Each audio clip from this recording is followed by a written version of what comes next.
ओम श्री गणेशाय नमो नमः। आप सभी का पुनः स्वागत है आप सभी के प्रिय चैनल वेद वचन में। आज मैं स्नेहलता आप सभी के साथ पावन पवित्र गुप्त नवरात्रों के बारे में लेकर प्रस्तुत हुई हूँ। हमारे सनातन धर्म में वर्ष में 4 नवरात्र आते हैं, जिनमें से 2 विशेष नवरात्र माने गए हैं। चैत्र मास और अश्विन मास के नवरात्रों को विशेष नवरात्र माना जाता है, परंतु वर्ष में मूल रूप से 4 नवरात्र आते हैं, जिनमें से 2 नवरात्र गुप्त नवरात्र होते हैं। नवरात्र 9 दिन का त्योहार है, जिसमें हम माँ नवदुर्गा की पूजा करते हैं। नवदुर्गा माँ 9 रूपों में हमारे घर में निवास करती है। वे 9 रूप हैं: माँ शैलपुत्री, माँ ब्रह्मचारिणी, माँ चंद्रघंटा, माँ कुष्मांडा, माँ स्कंद माता,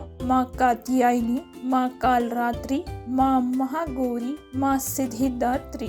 जय माँ नवदुर्गा। ये सभी देवियाँ नवदुर्गा के नाम से प्रसिद्ध हैं। इनका वर्णन हमें हमारी हिंदू पावन पवित्र पुस्तक दुर्गा सप्तशती में मूल रूप से मिलता है, जिसमें भगवान ब्रह्मा नारद मुनि जी से इन 9 देवियों का बखान करते हैं और इनकी शक्तियों के बारे में वर्णन करते हैं।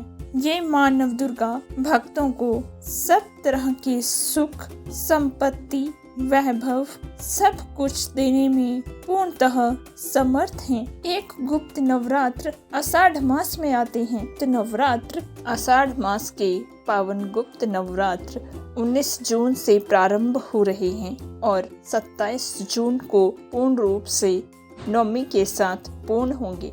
इन गुप्त नवरात्रों में माँ दुर्गा की विशेष पूजा आराधना करने से भक्तों पर माँ भगवती की विशेष अपार कृपा बरसती है। यह वह नवरात्र हैं जिन्हें मूल रूप से गोपनीय रखा गया है, यानी यदि कोई मनुष्य भूल से भी इन नवरात्रों में माँ भगवती की पूजा करता है, उस पर भी माँ भगवती अति प्रसन्न हो जाती हैं। तो सोच कर देखिए, जो जानते हुए इन गुप्त नवरात्रों में माँ भगवती की स्तुति श्रद्धा पूर्वक सच्ची निष्ठा के साथ करते हैं, उन पर भगवती माँ कितना प्रसन्न होंगी। माँ भगवती का पहला रूप माँ शैलपुत्री का है। आइए मैं आज आपको माँ शैलपुत्री के जन्म की कथा सुनाती हूँ। माँ शैलपुत्री अपने पूर्व जन्म में माता सती थी। उनका विवाह भगवान शिव से हुआ था, परंतु उनके पिता दक्ष भगवान शिव को अपना जामाता नहीं मानते थे और वह माता सती से रुष्ट थे कि उन्होंने भगवान शिव से विवाह किया है, क्योंकि वह माता सती का विवाह भगवान शिव से नहीं करना चाहते थे। परंतु फिर भी विधि के विधान अनुसार माता सती का विवाह भगवान शिव से हो जाता है और वह भगवान शिव के साथ कैलाश पर्वत चली जाती। फिर एक दिन उन्हें आकाश में सभी देवी देवता अपने पिता की नगरी की ओर जाते दिखाई देते हैं। माता सती भगवान शिव से पूछती हैं कि स्वामी, ये सभी देव किधर जा रहे हैं? कृपा कर मुझे भी बताइए। इस पर भगवान शिव माता सती से कहते हैं, हे देवी, आपके पिता श्री दक्ष जी ने एक यज्ञ का आयोजन किया है और इन सभी देवी देवताओं को उस यज्ञ में आमंत्रित किया है। इसी कारण ये सभी देवी देवता उस यज्ञ में सम्मिलित होने के लिए जा रहे हैं, परंतु उनकी ओर से हमें कोई आमंत्रण नहीं आया है, इसलिए हम नहीं जा सकते। इस पर माता सती कहती हैं कि स्वामी, मैं अपने माता पिता से मिलना चाहती हूँ, तो मुझे कृपा कर यज्ञ में जाने की अनुमति दीजिए। परंतु यहाँ भगवान शिव माता सती को समझाते हैं, देवी, यदि माता पिता के घर यूं ही जाना हो, कभी भी जाना हो, तो आप अवश्य जा सकती हैं। परंतु यदि कहीं पर कोई विशेष उत्सव हो रहा हो और वहां पर आपको या किसी को आमंत्रित नहीं किया गया हो, वहां उस प्राणी को नहीं जाना चाहिए जहां उसे आमंत्रित नहीं किया गया हो। पर माता सती भगवान शिव से आग्रह करती हैं, देव, मैं जाना चाहती हूँ, कृपा कर मुझे जाने की अनुमति प्रदान कीजिए। इस पर भोलेनाथ मान तो जाते हैं, पर मानो यहाँ भगवान शिव हम सभी मनुष्यों को यह बात बताना चाहते हैं कि जहाँ पर कोई विशेष आयोजन हो और वहाँ पर हमें आमंत्रित नहीं किया गया हो, वहाँ हमें कभी नहीं जाना चाहिए, क्योंकि यदि हम वहाँ जाएंगे तो हमें देखकर वहाँ पर लोग प्रसन्न नहीं होंगे, क्योंकि अगर उन्हें हमें बुलाना होता तो वह पहले ही हमें बुला चुके होते। तो इस बात का ध्यान हमें अवश्य रखना चाहिए।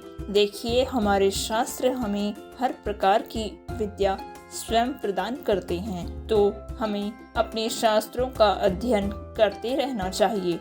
पौराणिक कथाएं सिर्फ कथाएं नहीं हैं, ये हमें जीवन की असली सीख देती हैं। यहाँ माता सती अपने पिता के यज्ञ में चली जाती हैं, परंतु वहाँ उनका स्वागत प्रसन्नता पूर्वक कोई भी नहीं करता। केवल उनकी माँ उनसे गले लगकर उनका स्वागत करती हैं और सभी उनकी बहनें, उनके पिताश्री उनसे बात तक नहीं करते। यहाँ देवी सती अंदर जाकर देखती हैं कि सभी देवी देवताओं के आसन यज्ञ के लिए लगे हुए हैं, परंतु भगवान शिव का आसन कहीं भी नहीं है। यह देख माता सती को बहुत क्रोध आता है और वह याद करती हैं कि उन्हें भगवान शिव ने रोकने का प्रयास किया था, परंतु वह नहीं रुकी। इस पर उन्हें अपनी गलती का एहसास होता है और वह सोचती हैं कि उन्होंने अपराध किया है। अपने पति के इस अपमान को देखकर माता सती को बहुत क्रोध आता है। माता सती को बहुत क्रोध आता है और अपने स्वयं के तेज से अग्नि प्रकट कर माता सती उसी में अपना देह त्याग देती हैं। यह सब भगवान शिव को ज्ञात होता है तो उन्हें बहुत क्रोध आता है। तब उनके गण दक्षराज के घर आते हैं और उनके यज्ञ का विध्वंस कर देते हैं। यहाँ यज्ञ का विध्वंस करने के पश्चात भगवान शिव आकर त्रिशूल से दक्ष का गला काट देते हैं और माता सती के देह को लेकर चल पड़ते हैं। माता सती के देह को लेकर चल पड़ने के पश्चात भगवान शिव उनके वियोग में उन्हें लेकर नहीं घूमते। वह यह ज्ञान देते हैं कि पति पत्नी का रिश्ता सिर्फ नाम मात्र का नहीं होता, उन्हें हर कदम के साथ अपने साथी का साथ निभाना होता है। यहाँ माता सती अपने देह को त्याग चुकी हैं, उसके पश्चात भी भगवान शिव उनका साथ निभा रहे हैं और उन्हें साथ में अपने साथ गोद में उठाकर चल रहे हैं। और यदि भगवान शिव माता सती के देह को वहीं छोड़ देते तो ये सारी सृष्टि भस्म हो जाती, क्योंकि उनके शरीर का तेज इतना था कि ये सारी सृष्टि उस तेज को सह नहीं पाती। इसमें भी भगवान शिव ने इस सृष्टि का कल्याण ही सोचा था, तो एक साथ एक जगह उस पावन पवित्र शरीर को नहीं रख सकते थे, तो भगवान विष्णु ने बारी बारी से माता सती के अंगों को अलग अलग जगह पर सुदर्शन चक्र से छुड़वाया था। जहाँ माता सती के अलग अलग अंग गिरे थे, वहाँ आज भी अलग अलग उनके रूपों के नाम पर शक्तिपीठ विराजमान है, जिसके बारे में मैं फिर कभी किसी वीडियो में आपसे बात अवश्य करूँगी। अभी के लिए हम ये जानते हैं कि फिर माता सती अगले जन्म में हिमालय राज की पुत्री शैलपुत्री के रूप में जन्म लेती हैं। उनका नाम शैलपुत्री इसलिए पड़ा क्योंकि वह हिमालय की पुत्री हैं। हिमालय को शैल भी कहा जाता है। हिमालय की पुत्री होने के कारण उनका एक नाम शैलपुत्री भी पड़ा, जिसमें पावन नवदुर्गा में पहला नाम माता शैलपुत्री का आता है। नवरात्र के पहले दिन हम माता शैलपुत्री का ध्यान करते हैं।